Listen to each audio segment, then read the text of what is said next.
aka-ukalar, reydlar kuchaygan. Hozir ko'ryapsizlar, hammani to'xtatib ko'ryapti.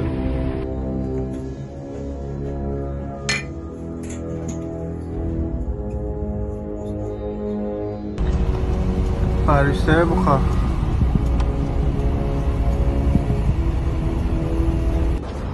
Assalomu alaykum hammaga. Aka-ukalar, ko'ryapsizlar qanaqa reydlar bo'lyapti, ko'chalarda nima bo'lyapti. O'shaning uchun sizlarga maslahatim, dokumentlaringizni olinglar, ikkitangizda bo'lsin.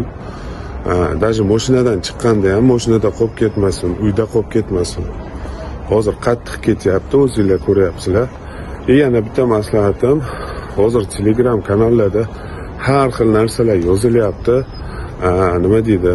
Mana shu narkotik moddasi bo'yicha ham zamanushkalar ketyapti. Kuniga 8000 rubldan ishlaysan, yo haftasiga $700 ishlaysan. Aka-ukalar, sizlardan iltimos, bu narsalarga qo'shilmanglar, даже lichkasiga yozmanglar. Bir xillar bor, bir surishtirib ko'raychi, qanaqa ish ekan, yo bir surishtiraychi, nima ekan deb lichkasiga yozadi.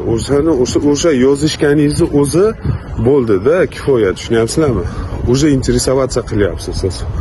O'shaning uchun bilmagan, tanimagan odamlaringiz bilan gaplashish kerak yo'q. Bilmagan, tanimagan odamlarga yozish kerak yo'q. O'zinglarni ehtiyot qilib, chiroyli bo'lib yuringlar. Hammaga omad, hammaga rahmat.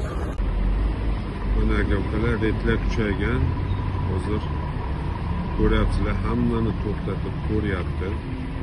Militsiyalar ishlayapti. Xavfsizlik choralari rosa qattiq olingan. Hamma joyda mana shunaqa vaziyat. O'shanga ehtiyot bo'lasizlar, hech qayerga qo'shilmasdan dokumentlarni yaxshi olib, pasportingizlaringda bo'lsin, pastayanda. Har xil narsalarga qo'shilmasdan aka-ukalarimiz ishlab yotibdi. Dostavщикda yuribdi. Bu Moskva. Farishta Buxor.